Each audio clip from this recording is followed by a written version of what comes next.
IB Nation Sports Talk is up and rolling on a Friday, the Rapid Fire Show. Hope you're having a great day, looking to be a great weekend. Along with Jesse Stiers, I'm Sean Stiers. Jesse, I have a question for you before we start here today that I want you to ponder. Okay. If the rule that you followed brought you to this, of what use was the rule?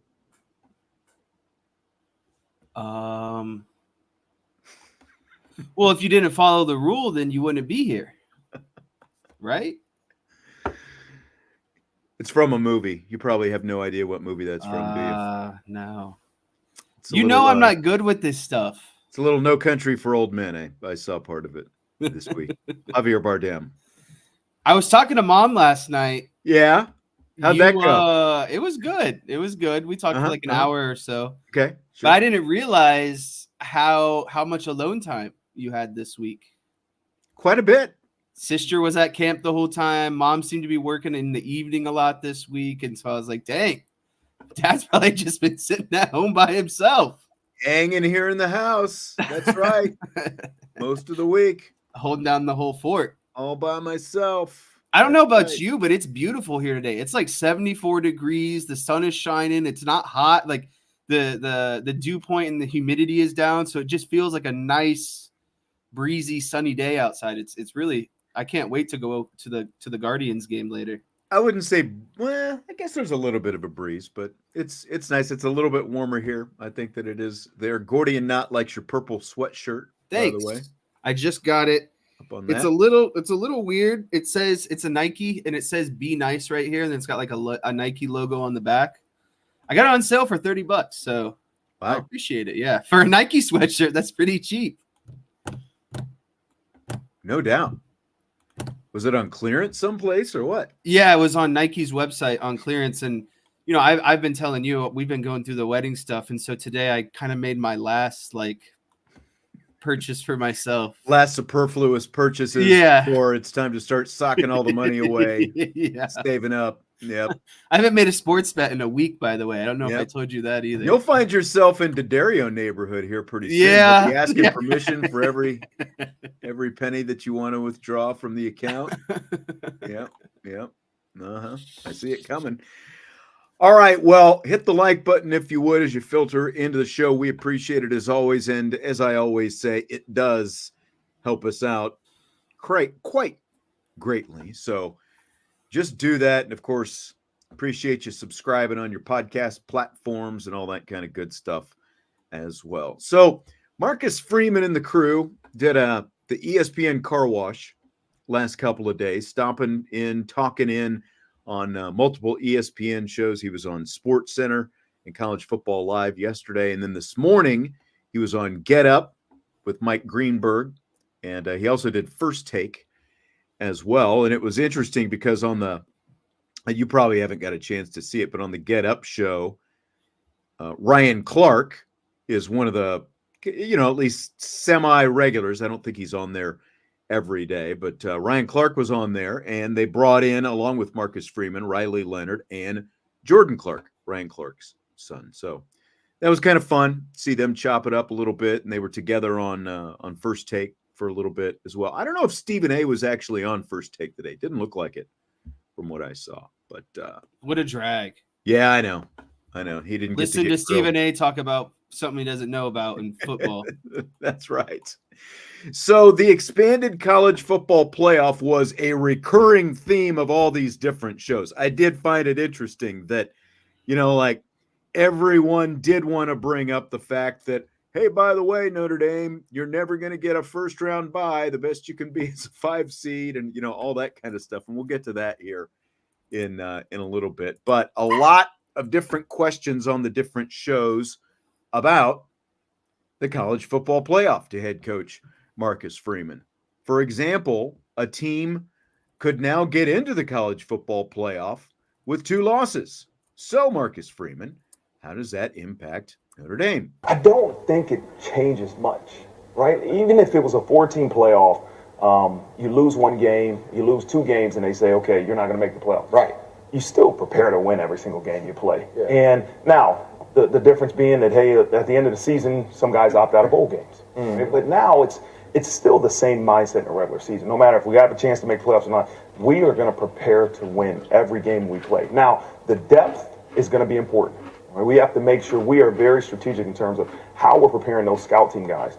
Is that a guy that's just scout team, or is he a scout team and should do some reps to get ready for the game to make sure we're developing those guys?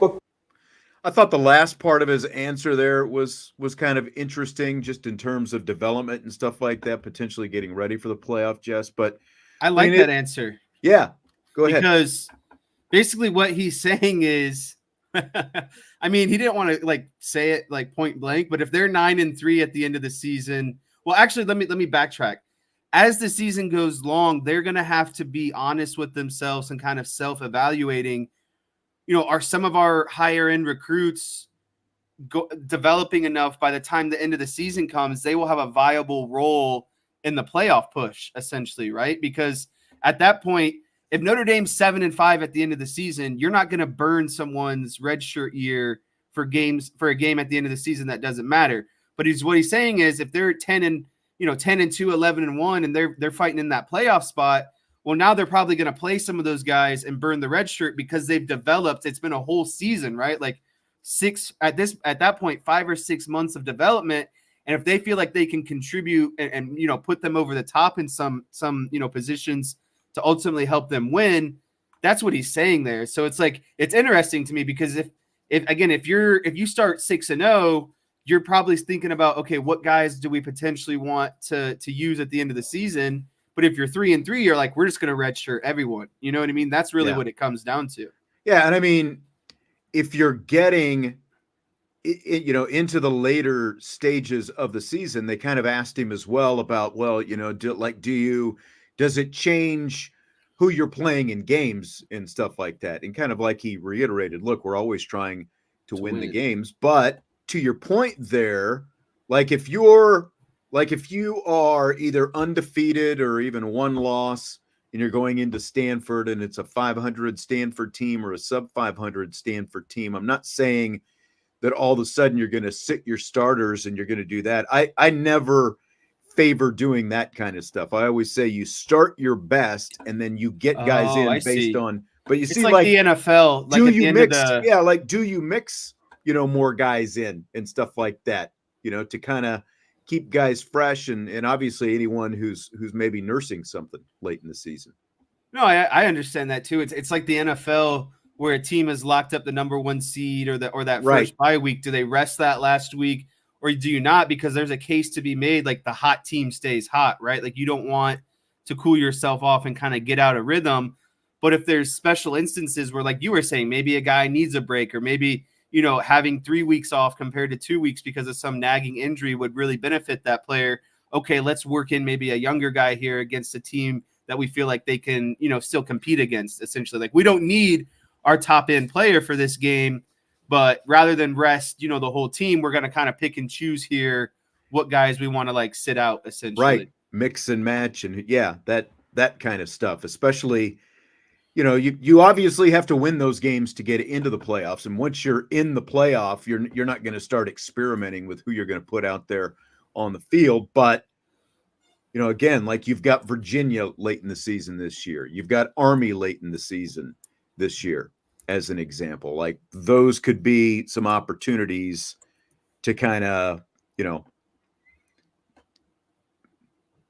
change up the amount of snaps that different guys are getting, make sure that you're not too heavy on snaps for certain guys and those kind of things. So it will be interesting. Minutes in terms of NBA players. Yeah, exactly. Load management. Yeah. Load management. There it is. That's exactly it. So there's a lot that comes with it. We've got a lot of the, people taking, different shots. Rapid fire Chihuahua. We played that 2-minute drill that Marcus Freeman did yesterday with Hannah Storm. And he said the handling of the last 2 questions were his favorite, truly made her day.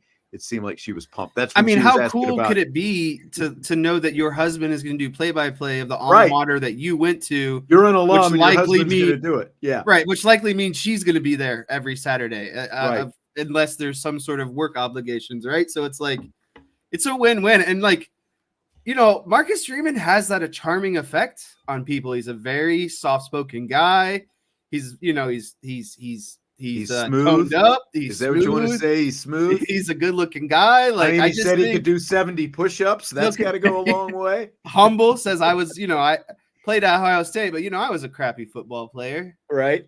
So Yeah. And by the way, the Olympics, like the opening ceremonies, I think are a week from tonight, if I'm not mistaken, the 26th.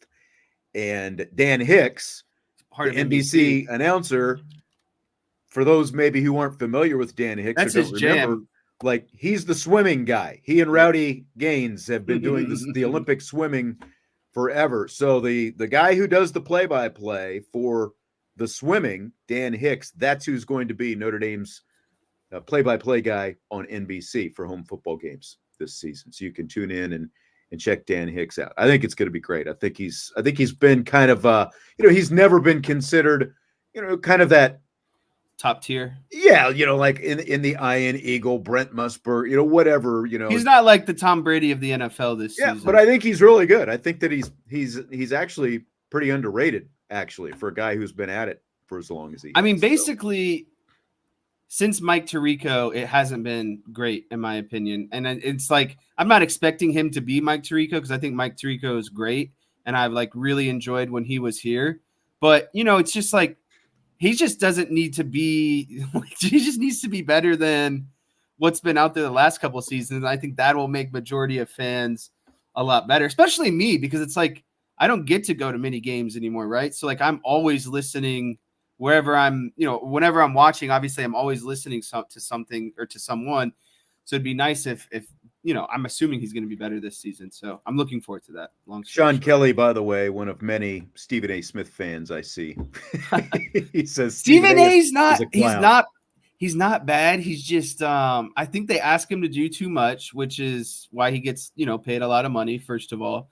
And so I don't think he knows entirely, you know, a lot about every subject at hand. And then, you know, he's just a hater, but that's what drives up the views and the likes, right? So it's like it's almost his persona, I guess you could say. So yeah. Greenberg, you know, Greenberg, I've been hit and miss, but I've actually heard like some of the other people who've worked with Greenberg very complimentary in terms of how he, you know, kind of builds people up and, you know, kind of helps some of these fledgling careers get going and stuff like that, because he gets a lot of kind of, you know, newcomers to the business on that show, you know, in different roles. Gordianot says Pat McAfee show is proof that if you just let your personalities be themselves, the content will make itself. That's absolutely right, because the reason that you know that dynamic is in place, though, is because McAfee owns his own show and ESPN is essentially sub-licensing the show from McAfee. So McAfee's deal is like, you know, look, if you tick me off, you know, we'll just pull the show and we'll go someplace else. He's already shown that he can do it. So that's the leverage that he has. And Sean Kelly was asking who's going to call the Peacock game between Notre Dame and Louisville. It'll be the same crew. It'll be the same play-by-play. it's just on Peacock. Main crew. Yeah, it'll just be Peacock instead. All right. So more Marcus Freeman. He also discussed, you know, again, a lot of questions about the college football playoff and how the playoff could affect future scheduling. I think for us, we schedule teams in every conference, and we know we're going to play coast to coast. I think as we continue to move forward, schedules are really already made out through 2030 something. Mm-hmm. But as we move forward, we got to make sure that our schedule lines up with those of the SEC and the Big Ten, that, hey, as long as we do what we're supposed to do, we still have every opportunity to make the college football playoff. And that's the biggest thing, is that we have to make sure we have a schedule that is similar to some of those other Big Ten and SEC and other conferences, to make sure that, again, our path to the playoff is similar. So do you think that Notre Dame's schedule is going to ever really change significantly going forward under this? I think the format that they have is locked in. You could even call it a template if you want, because like you said, this thing is master planned out like at least like 6, 7, 8 years in advance, right? Like they're already into the 2030s. Some of them toward the end of the 2030s. Yeah, and like as you go, you're just kind of you have some holes, but you're just kind of plugging them in as you go. I don't really think anything is going to change because Notre Dame every year their composite strength of schedule is like top 25, right? And so to me, it's not really a problem unless you're like I thought Michigan's schedule was a problem last season. Like I don't think that the only reason they got away with that is because they play in the Big Ten, but their out of conference schedule is like Fresno State, Hawaii, Bowling Green. But let's be honest. The Big Ten. Now the Big Ten this year is going to be different because you're adding Oregon, you're adding Washington, you're adding USC. Obviously UCLA, even though they haven't been as good as those other three programs. But I mean, like especially last year, to your point about Michigan, like the Big Ten has always just been so top heavy. Right. Like outside of those top 3 or 4, and maybe you can include Iowa just because even though as bad as their offense have been the last 2 years, they've had an elite defense, but the Big Ten is just so top heavy and that schedule is just not that tough. But, again, it's at least comparable to, like all Notre Dame has to do is look at that and go, okay, we need a couple of tough games. And then, like what else do we need to do to it? So that was kind of leading my next point. I think as long as Notre Dame has 3 to 4 quality opponents every year, you know what I mean? Like 3 teams where you want at least, I feel like 2 teams who end up being ranked by the time the end of the season is over. Yeah. And maybe a third team that was like supposed to be good, but maybe didn't pan out, but you can't control that, right? Like you can't control the ups and downs of these teams when you're scheduling them so far out in advance. So it's like, it's your job to make sure you have, teams like Texas A&M, or I know that don't they have like that Alabama home and home coming up? Like, right. Just keep putting those in every season. So you have at least 2, 3, 4 marquee matchups, what I would call them, every season. As long as you have those and you have the big names on there, because even in these new, schedules, because of conference realignment, not everyone can play each other in the Big Ten. There's just not simply enough. So even on those Big Ten schedules and the SEC and the right, Big you 12, can just go through and it's really like it boils down to like 3 or 4 matchups that are like the good ones or the tough ones, right? And so it's like that's what I think Notre Dame just needs to emulate is making sure that they have kind of that same ballpark of quality marquee opponents every season. Well, and even though people complain about the ACC schedule, the fact of the matter is because of the cyclical nature that you're talking about. I mean, on average, you're going to get 2 of the 5 teams in the ACC are going to be ranked to some extent. Right. So that's going to help you. There's always a conference champ. Right. Even though it's not always sexy, like at least 2, maybe 3 of those teams are all going to be just like Louisville. Who expected Louisville to be what they were? That's what I mean. Who expected that 4-week gauntlet that Notre Dame had last season? Right. If you looked at that schedule 2 years prior to last season, right? Like you can't control, how these teams, fall or pan out. But I just think you have to have like a group of like 5 to 6 Power 5, Power 4 schools, and then just let the rest kind of fall in after that. And even this year, these 2 MAC teams, again, they're not sexy, but Miami, Ohio, somebody released their preseason. They won the MAC. Miami, Ohio is the reigning MAC champ. They're picked to finish first again, and Northern Illinois is picked to finish 4th. So Notre Dame, at least in the preseason, Notre Dame's got 2 of the top 4 teams in the MAC. And we've seen how they've played against MAC teams at home. Yeah. So nothing's guaranteed. You never know. Joe's saying Nebraska is going to change up here in the future. We were talking about the Big Ten. I mean, Nebraska right now is the new Texas. Like, is Nebraska back? That's going to be the question every year when they until are Nebraska back, comes back. and then when they are back, who's going to be the suitor? Like who's going to want to drag them in because they're now sexy? Yeah.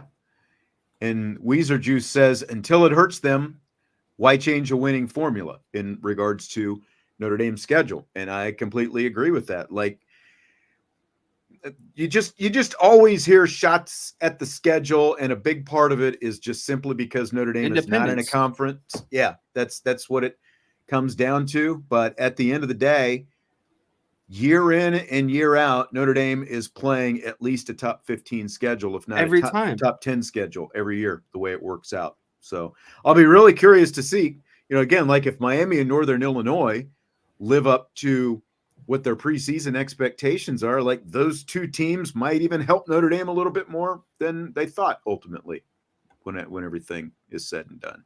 So who knows? So yeah, and I mean, I agree. I don't think that we're going to see any change.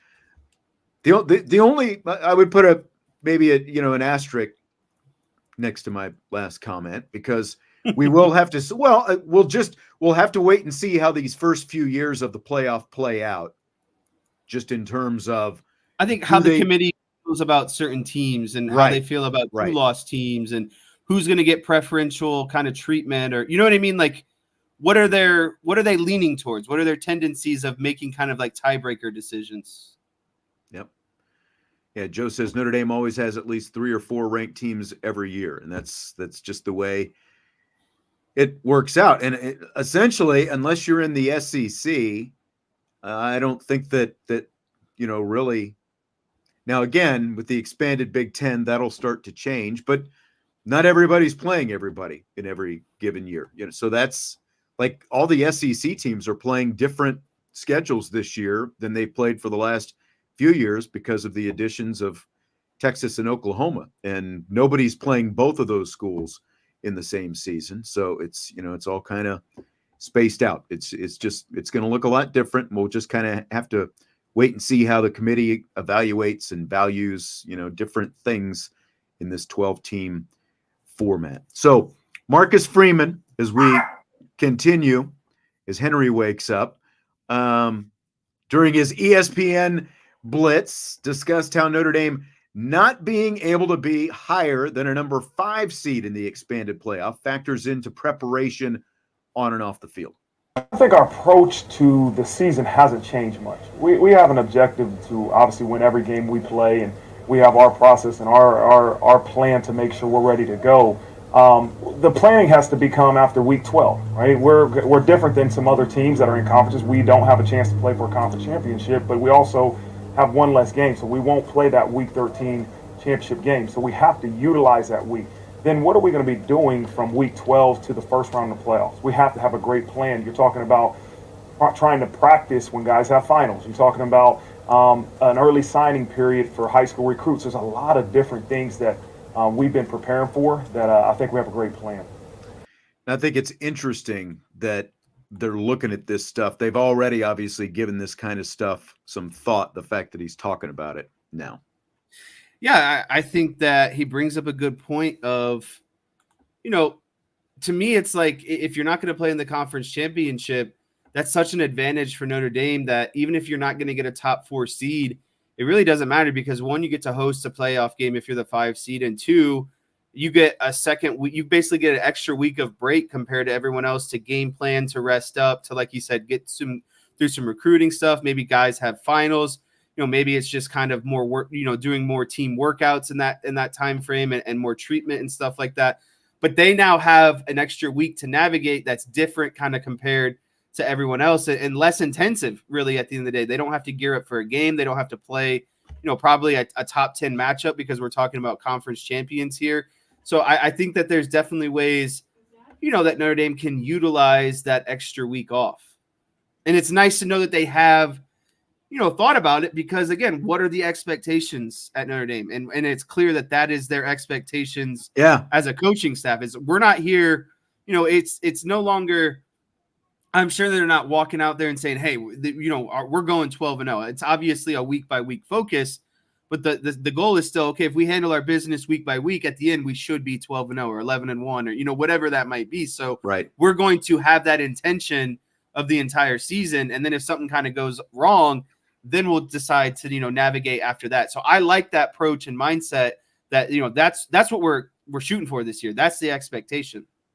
Right. And, like this stuff that he's talking about, there's finals in there. And I don't know if everyone realizes it just yet, but they pushed the early signing period up. I think it's like at least a week. It's going to be December 4th is when the early signing period starts this year. So like the season's going to end in Los Angeles on November 30th. And then 4 days later, the early signing period is going to start. So obviously the coaches are going to be occupied with that. But again, Notre Dame doesn't have to worry about that 13th week. So it's really more off the field, shuffling things around and what are the priorities, maybe getting a little bit of workouts, let the bodies rest and stuff like that, because then the first playoff games, you've got 3 weeks basically, December 20th and December 21st, when the first playoff games are. So they just, it sounds like it's going to be sort of more logistical stuff, but then you also throw in the fact if they are 12-0, they're going to be hosting a first round playoff game, so that's got to factor into the mix as well in terms of what you're preparing for. It's like, okay, now we're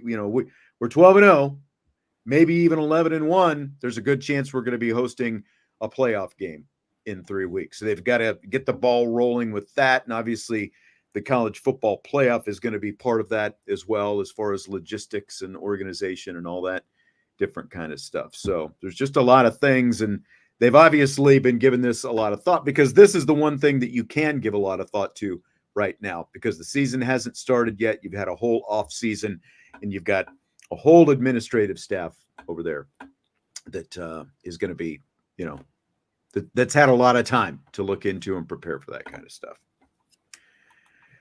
Okay, so now, again, kind of back to the Notre Dame is never going to get a first-round bye conversation, and I've seen a couple of comments pop up about that. That is something, that came up quite a bit from, in Marcus Freeman's, little hop-ins on the different shows on ESPN. How does that affect you? You're never going to get a first-round bye. You can only be the number 5 seed. Get those 4 highest seeds all have to play week 13, right? Notre Dame doesn't. We're going to play 12 regular season games, and we get week 13 off. And so we might not get the first round, which is week 14 of a college football season off, but we get week 13 off. And so we just have to maximize that time period, right? And that's what we got to look at as advantage. And we're not playing a championship game, but how do we maximize this time frame so that we're ready to go when week 14 presents itself? Again, he's talking about, some of the logistics, but what he started off with there. And I think that, like when he was with Greenberg, for example, I think most of the people who look at the fact that Notre Dame the highest they can be as a 5 seed, they can't get a bye.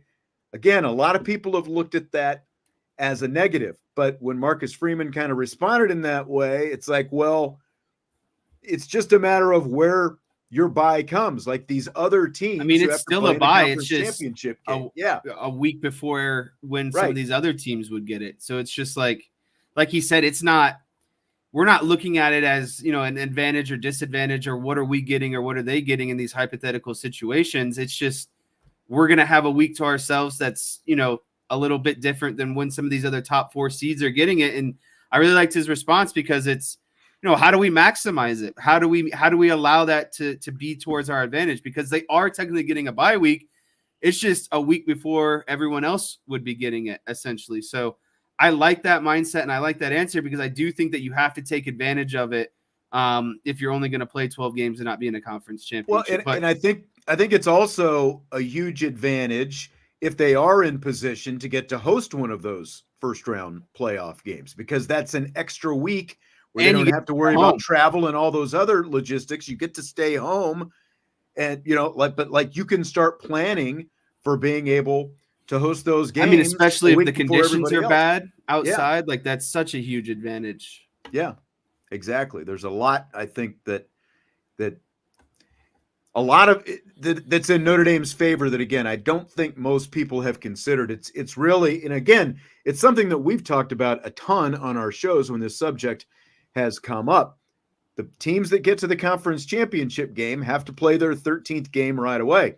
Notre Dame doesn't play the 13th game, so that is actually an advantage for them. Their 13th game doesn't come until the first round of the playoff.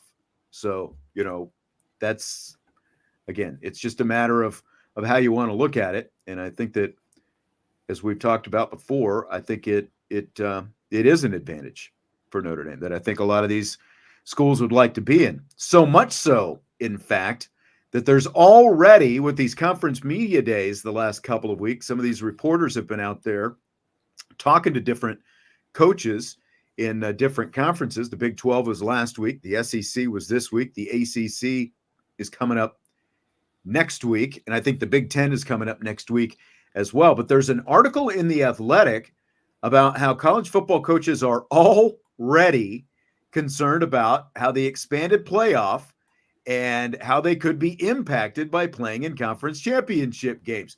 Go figure, Jess. Go figure. The coaches might not like the extra game in the conference championship, namely this scenario. Coaches are concerned that the team that loses a conference championship game could be in a worse position than a team that doesn't even play in a conference title game, but is still in the 12-team field.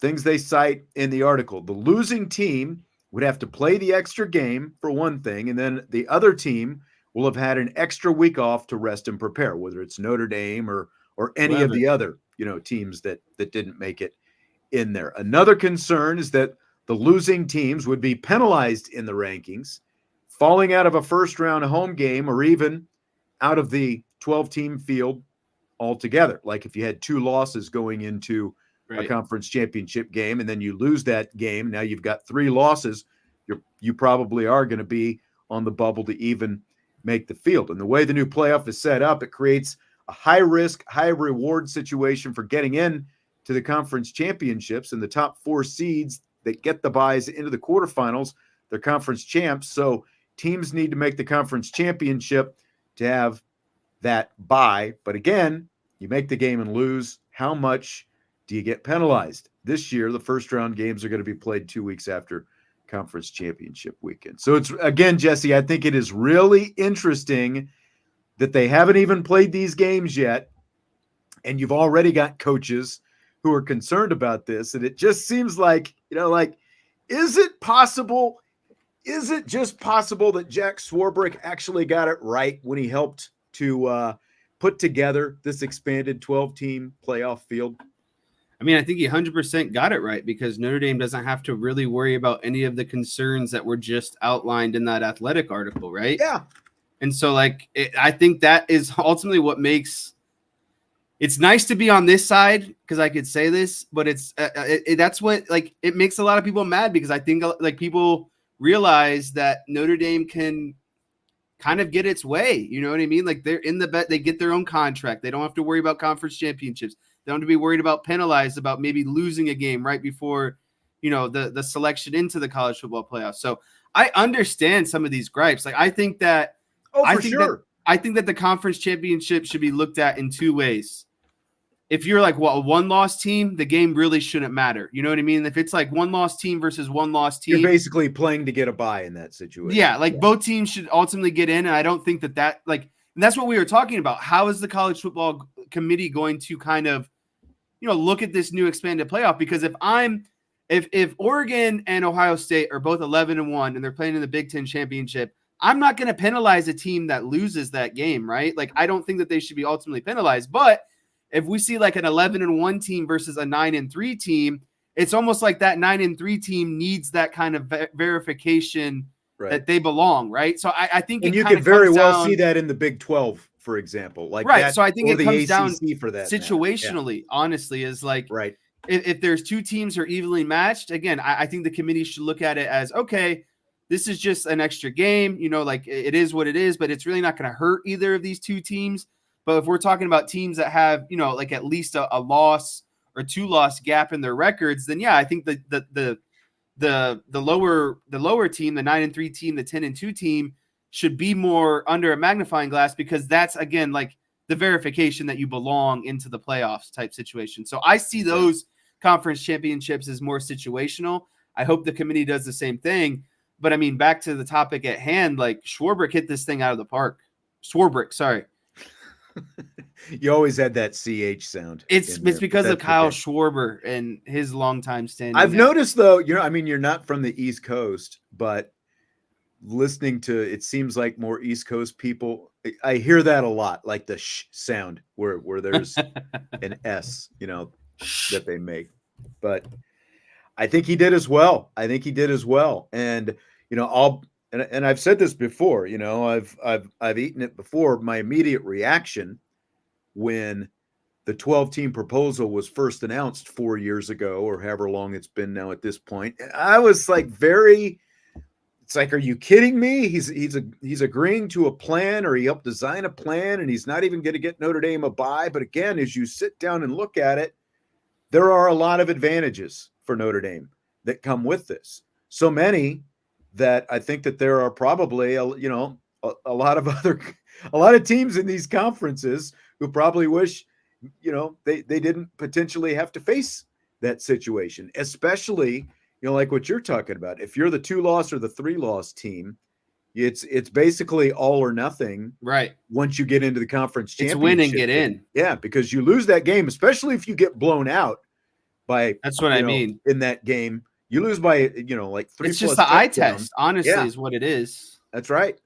And Notre Dame doesn't have to worry about that extra step. And I mean, 12 games is all they need. Yeah, it'll obviously lead to more people bitching and whining about Notre Dame. Oh, I think Notre Dame only can get in trouble if that sort of stuff happens. Like people are whining and complaining about, but it's like everyone agreed to these terms. It's and that's I'd be really curious to know who the coaches were. Like who were citing this kind of stuff, because it's like you might want to go talk to your president, who is more than willing to accept the paycheck by joining up in these different conferences. Yeah, that's exactly. They're making the path harder for, these presidents are making it the path harder for their respective schools, but they don't care because they get more money at the end of the day. So what's it really about? Winning having a legit shot at winning a national championship, or just making money? I call it the Jerry Jones effect. Because, again, like that's the other thing that Notre Dame can say. Well, like you guys are getting $75-100 million a year in your TV rights contract, whereas Notre Dame is in the $50-60 million range. So they're making enough to suit their needs for the most part. Now, maybe that changes a little bit with everything that's, with revenue sharing and everything else that's going on, but they can still say, okay, well, we're also not making as much as you. Well, this is what Indiana, Purdue, for being in the Big Ten. This is what it boils down to at the end of the day. Notre Dame is self-sufficient. They can take care of themselves. They don't need to rely on other conferences like some of these other schools do. And I mean, you just have to live with the consequences, or, the benefits that come out of it. And I think Notre Dame, at the end of the day, with this 12-team format, is in the net positive range. And I'm very happy about how it's all kind of shaping out. Andre made this comment, though, as well, about teams that won't have a 13th game on the schedule if they don't make the conference championship. I mean, that's kind of what that's going to look like, and how the playoff committee sees those teams. Basically, the third and fourth best teams in the SEC, in the Big Ten, or whatever conference it happens to be, and how they're evaluated, because they weren't considered in the top 2, so they didn't even make the conference championship game.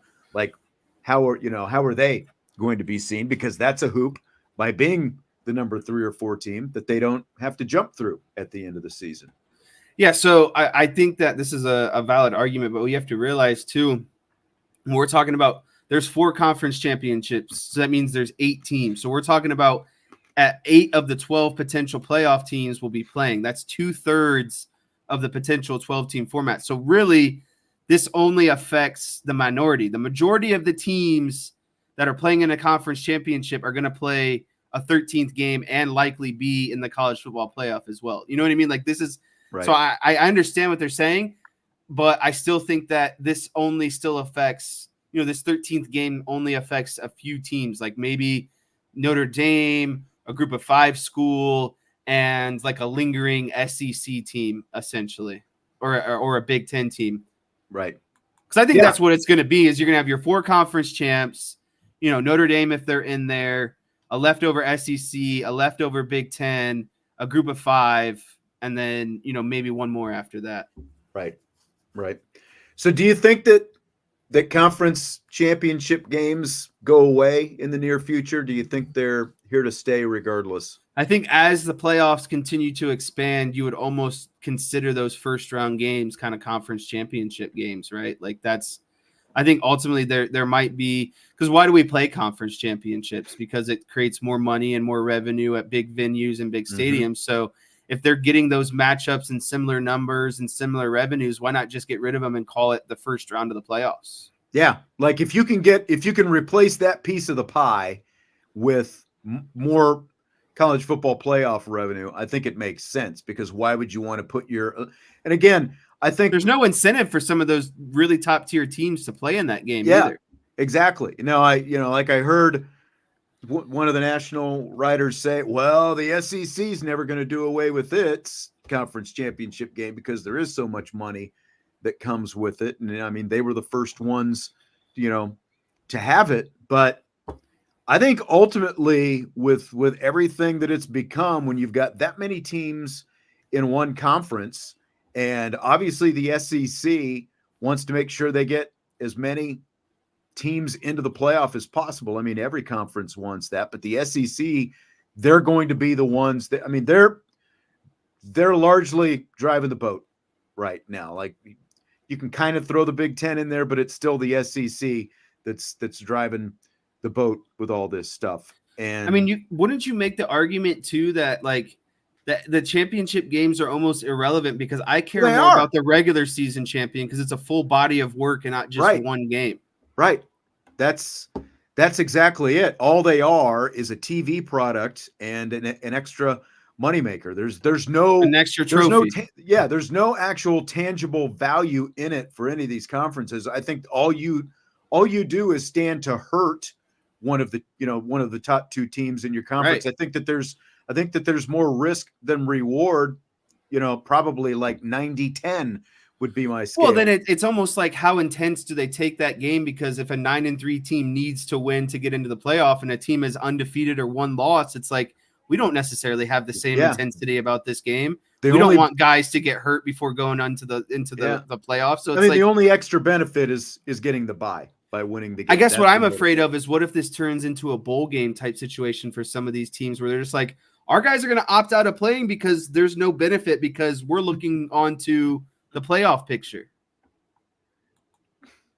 I mean, if this rhetoric's already going out because of the Athletic article, who's to say some of these coaches who are guaranteed a spot into the playoff, like, is it just the first round bye at that point? That's the incentive that's making you play that game. You know what I mean? So it's like, if there's not enough incentive there, I could easily see some of these teams and coaches and players just being like, we're not going to play our best guys because we don't want Marvin Harrison Jr. to get hurt before the playoffs, or we don't, you know what I mean? We don't want Caleb Williams to get hurt before the playoff starts, or Quinn Ewers, or, whoever it might be. Yeah, exactly. Joe asked what they do if there's a tie in records between two teams at the end of the season. I mean, there'll be a list of criteria that they go down, but I think probably one of the, like head-to-head record would be one thing. But then, like if there's a three-way tie, then, there's like all these different scenarios that come into place. But in a lot of cases, the tiebreaker is how the college football, like the highest ranked team in the college football playoff rankings, but again, each conference is going to have their list of criteria, just like any tiebreaker type scenario at the end of the season. So a lot of interesting stuff. I just think at the end of the day, and in 10 years, conference championships will be obsolete. I think so too. And like I was saying a few years ago, when they were still trying to get the playoff format expanded, I had been saying then, and this is like 5-6 years ago, even, get rid of the conference championship games and just essentially replace them with the rung in the ladder, in terms of the playoffs, another round of the playoffs. I mean, that's what they did when they expanded from the BCS era to the 4-team playoff. They just made the bowl games the Rose Bowl, or you know what I mean? It's like, even though it was still a playoff game, it still got marketed as one of the other, bowl games essentially. Yeah. Andre says if they become employees, they won't have a choice, like referring to, opting out and stuff like that. I mean, that's a whole different can of worms that's going to have to be dealt with. Like, you can say they don't have a choice, but at the end of the day, they'll have a choice. You know, all the guy's got to do is say, my knee hurts, and he doesn't have to play, basically. They're not going to force anyone, because then that becomes like labor issues. Exactly. And it becomes lawsuits and agents and everything, lawyers, all that different kind of stuff. All right, let's shift gears a little bit, Jesse. Notre Dame officially unveiled new look home uniforms for the upcoming season today. Well, they were on ESPN. Do you have your photos there ready to go for anyone who hasn't seen them here in the live show? I think so. You let me know if they're up. Okay, I will. Up there it is.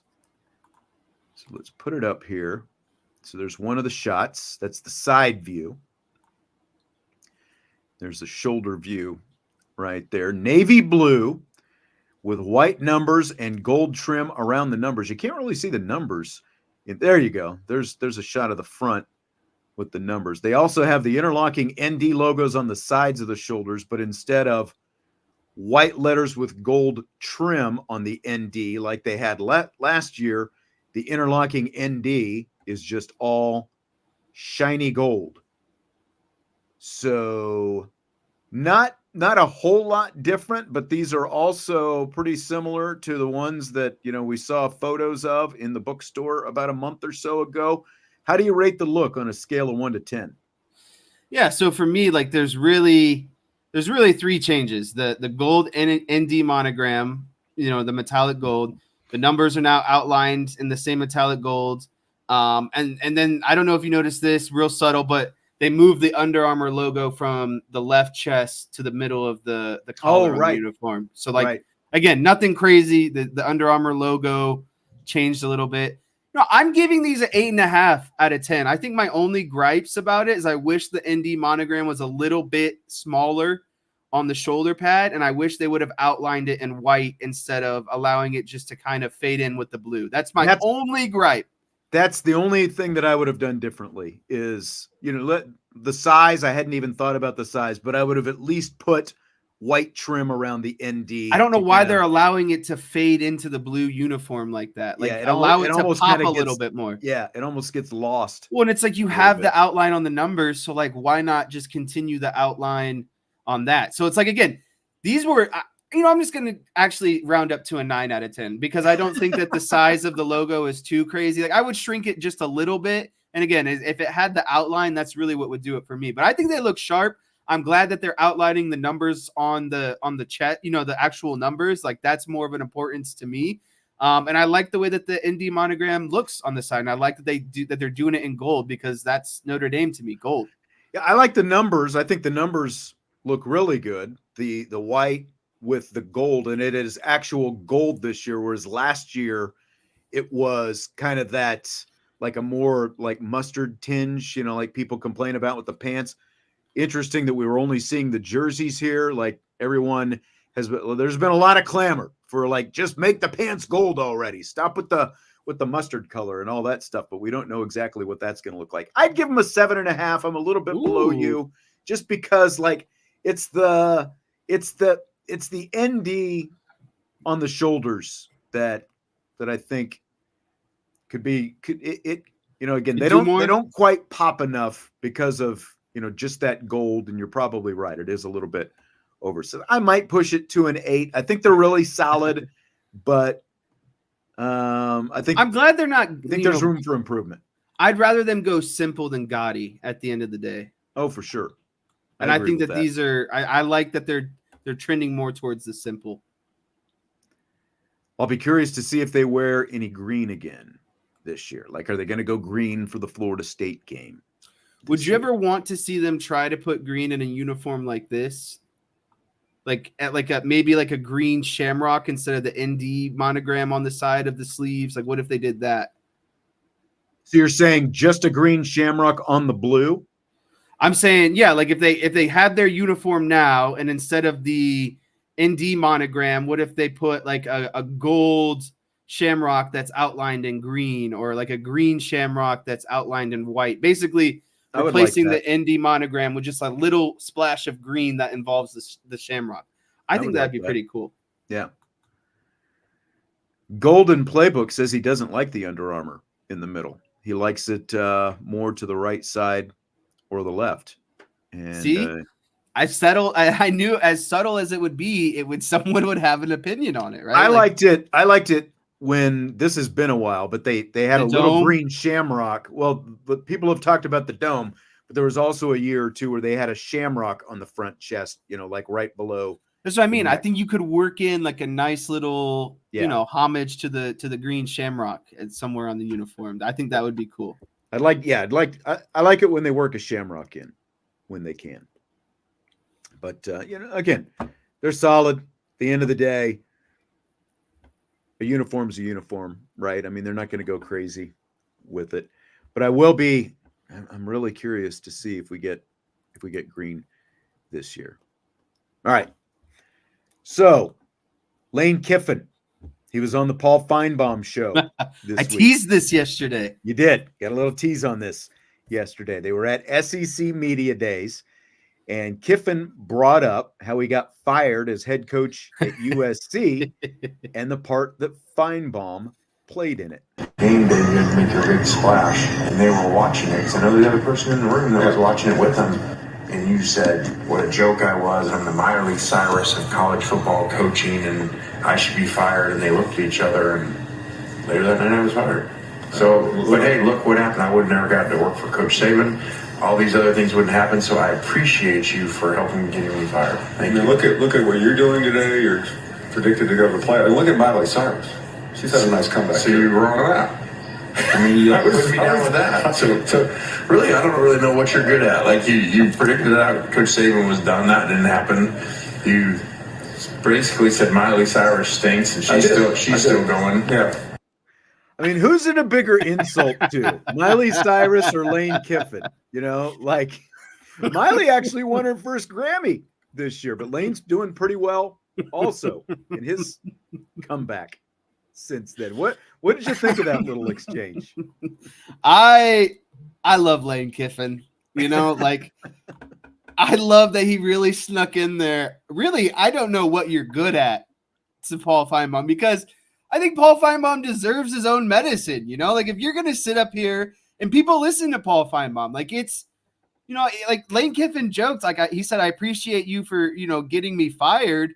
But like he had a part in that, like when you sit up there and you talk negatively about people. Yeah. And he basically said they should fire him on the tarmac, and that's what they did. Yeah. And so like, again, when people listen to people like Paul Finebaum, like those things just don't go baseless. You know what I mean? And so if you're going to have an impact and if you're going to be reckless with your words like that, I believe that it's fair of Lane Kiffin to come back at him and say, you know what? Like, oh, absolutely. What, like a dose of your own medicine, essentially. And I like the way Lane Kiffin handled it, because he said, if you didn't get me fired at USC, I never got the shot with Nick Saban. And if I hadn't got the shot with Nick Saban, I wouldn't have turned my career around and got another head coaching opportunity like I did at Ole Miss and, when he was down at Florida International and et cetera. So it's like, I thought Lane Kiffin handled it perfectly. And then to kind of put the bow on top, be like, so what are you actually good at the end of the day? Like, I loved it. Absolutely loved it. I did as well. And, I think you've got to give Kiffin credit, because there are a lot of coaches who that would have happened to, and they would be like, if it was Michael Jordan, he would never talk to Paul Finebaum again. Right. Like if Michael Jordan was like that's just the way he operates. And there are a lot of other coaches who operate that way as well. I mean, you've got to give it to Kiffin, one, for, even talking to him, two, going on his show and then sitting there and just saying, throwing it right at him, but like you said, it turned out to be a career reboot for Lane Kiffin. Sometimes, you got to fail. Yeah, that's right. Sometimes you got to get hit in the face to figure things out. But then, like you said, he goes and works for Nick Saban. He starts his comeback, and he has to go even lower than that to get another head coaching job. He goes to Florida Atlantic, where he was pretty good for 3 years,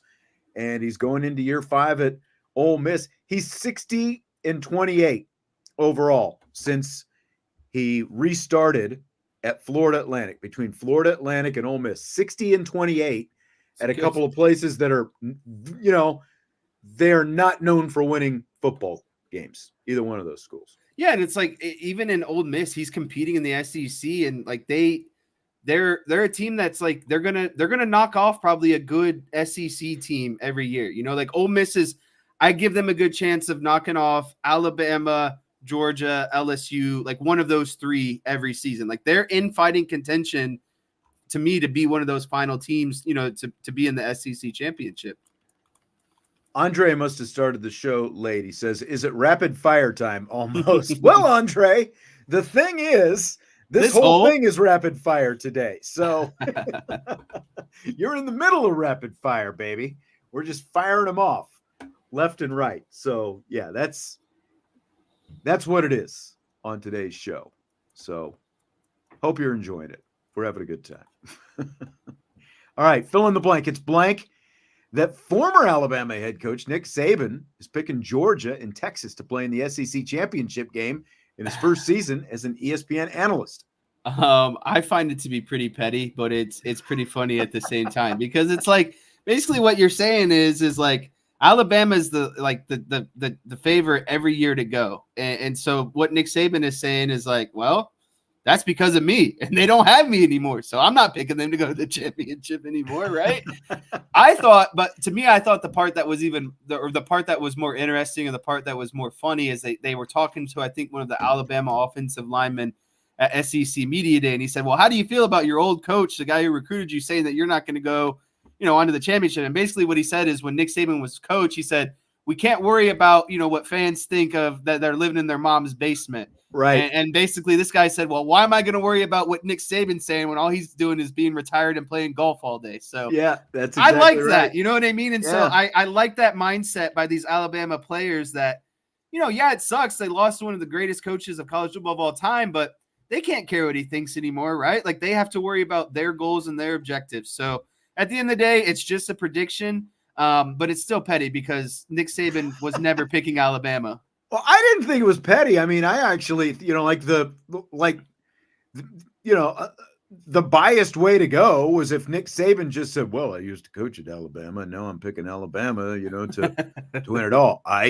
You know, like do that whole thing. And yeah, that's not the way he went. He mentioned that there's questions in the secondary. And, you know, again, like he had Kalen DeBoer up there on the set. I don't think, you know, I don't think it went over that well with Kalen DeBoer either, for that matter. But I mean, if there's anyone who Nick can give Saban know more about Alabama Exactly. than anybody, and know what their strengths and weaknesses are, and then compare them to these other teams. If there's anyone that can give you an honest opinion about the state of their roster, it's Nick Saban, because not much has really changed, right? And so, and again, I think Nick Saban thinks he's the X factor. So even if they had a roster that there might be questionable about, that's Nick Saban's job to bridge that gap. And I don't think he believes that a first-year head coach in the SEC is going to bridge the gap as well as what he would have if he would have stayed at Alabama.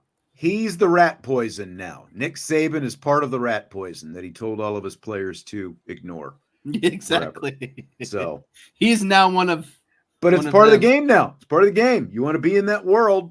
That's what you got to do. Sometimes you got to make unpopular opinions. But like you said, does a player really care about a guy who's sitting in his house and playing golf most of the time? Guess not. So we had a couple of we in, we out questions posted in the new Champions Lounge that came in late last night. So I thought I'd throw them up here today. Florida State and Clemson will stay in the ACC because no other conference will take them because of their lawsuit against the ACC. Win or lose. We in or we out on that one? I'm going to say we in, because I don't think that – I keep hearing all this stuff about Clemson, Florida State. They're going to do it now. They're going to do it now. All these new, conversations. I'm not buying it. I don't think that stuff's going to happen in any immediate future. So I think Florida State and Clemson are right now stuck where they're at, and they're just going to kind of have to accept that, really, until the new contract kind of comes up. So I'm just going to be in on it. I'm not buying all this, basically speculation that they're all of a sudden just going to be able to leave. I'm in as well. I think, like, best case scenario, it's 5 years down the road. Like right. when their buyout is half as much as it is right now. I don't see them leaving anytime soon, because as of right now, if we're taking the SEC and the Big Ten at face value, they don't see any real extra value in adding Florida State. So is Florida State going to go to the Big 12? That's like their next best option. And their payout is a little bit better. The TV revenue is a little bit better in the Big 12 than it is in the SEC, but it's not that much better. So I'm in on this as well. I think that Florida State and Clemson are going to, continue to be the stubborn little redheaded stepchildren that have to be disciplined and kept in the corner and stop throwing your tantrums and all that stuff. Just go out there and play football, play basketball, whatever it happens to be. Okay, the other one. Neither Clemson nor Florida State wins the ACC championship. In or out on that one? And there goes Jesse. I don't know if he meant to kick himself out or if his internet went or exactly what happened. But the question is, neither Clemson nor Florida State win the ACC this season. And now Jesse's back. So Clemson, Florida State, neither one of them win the ACC. Are you in or you out on that? I was just about ready to answer. I'll go ahead and let you go first. Sorry, my browser did this thing where it like randomly reboots at like certain times for some new like update. But anyways, gotta love technology. I know, right? Especially right when you like don't need it to do that. I'm gonna say we out on that. I'm gonna pick North Carolina State as the dark horse to win the ACC this season. I think that they've been building up to a really solid team. And I was reading some stuff throughout the week that a lot of people are kind of high on them this season. And I think they're going to be I think they're going to be last year's Louisville. I'm glad Notre Dame doesn't have to play them this season compared to these last couple of seasons, because I think that North Carolina State has really given Notre Dame some fits. And I feel like if they would have played again this season, it might have been that, basically Louisville game that we saw last season. So just for fun, because I don't think Florida State's going to be as good as everyone thinks. I think Clemson's really going to struggle with how Dabo continues to coach and run that team. So I really like North Carolina State. I think NC State is an interesting choice, but just based on, I don't think it's going to be Louisville. I don't think Louisville is going to play in the ACC championship game against this again this season. I think NC State is definitely an interesting team to look at. I'm still relatively high on Georgia Tech, at least going into the season, and that'll be an interesting matchup early on for them when they open up their season. They are playing against Florida State over in Dublin to open up this season. So that'll be a good one right off the bat. And I don't know what to make of Clemson. I tend to think that last year was still more of an aberration than, that's going to necessarily be Dabo and Clemson's fate this year. Florida State, man, I just recorded today an interview with the Florida State beat reporter, and we're going to use it on the show next week. There is so much turnover on that team.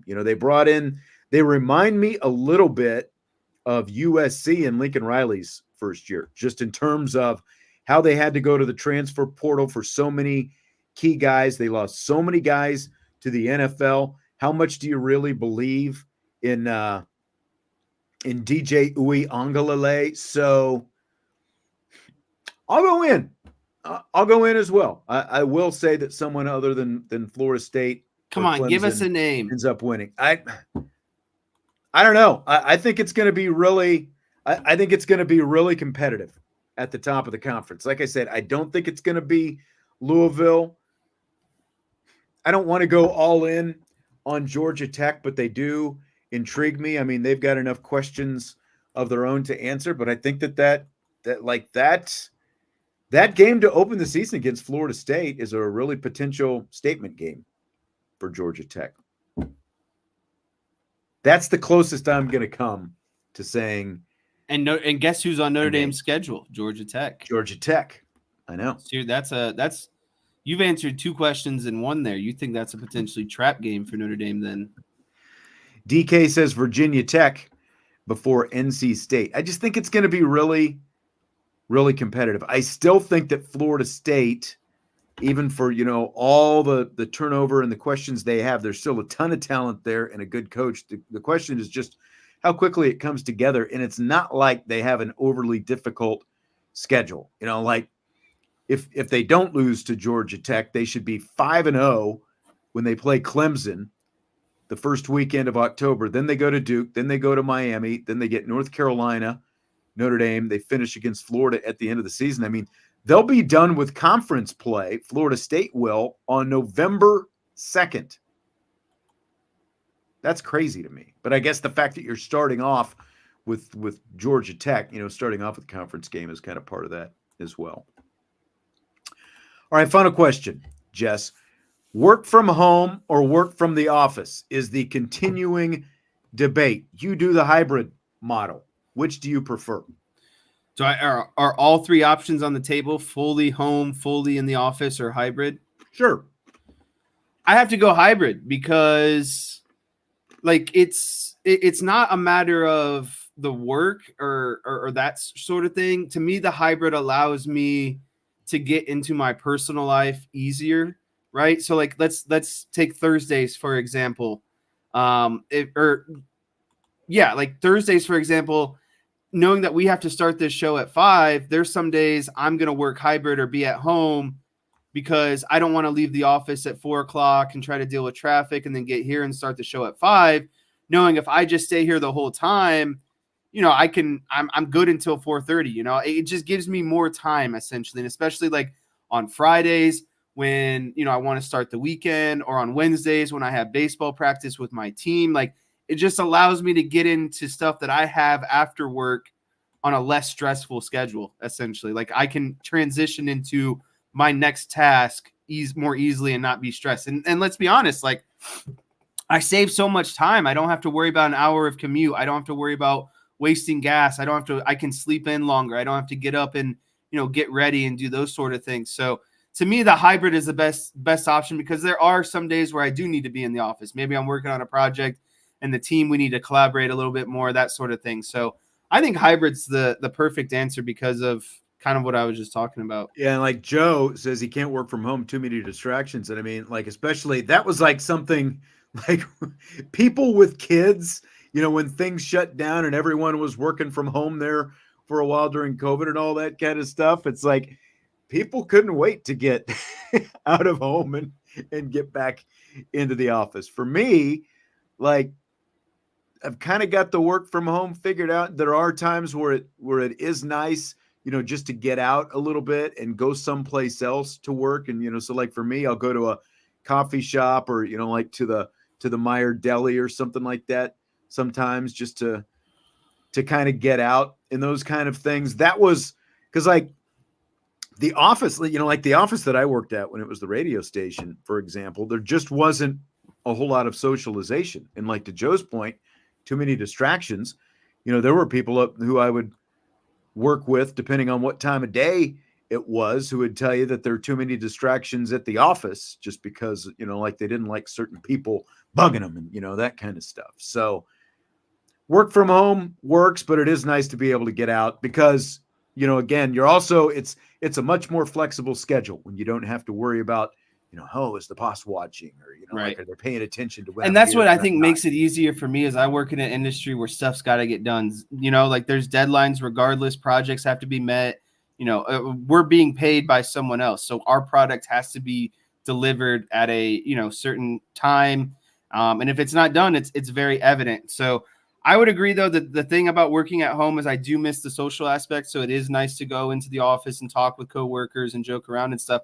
Right. But to me, that's a double-edged sword because we have people that just want to yap in the office. Yeah. And I think it's harder to concentrate when people like I have to put on headphones sometimes just because I don't want to listen to people just yap. Like I'm not one of those people who can work through noisy environments or like I need to be focused. And like if there's times where people are talking or too much is going on around me, I actually kind of get stressed out because I can't focus on, some of the high-end leverage design that I'm doing. And that's, it's like there's certain times where you've just got to crack the whip on yourself and like certain times when things have to be done, and it's like, okay, there might be more downtime, and it seemed like people, like in those cases, like when you're actually needing to work the most is when people tend to pop in when you're in the office. Yeah. It seems like just the percentages.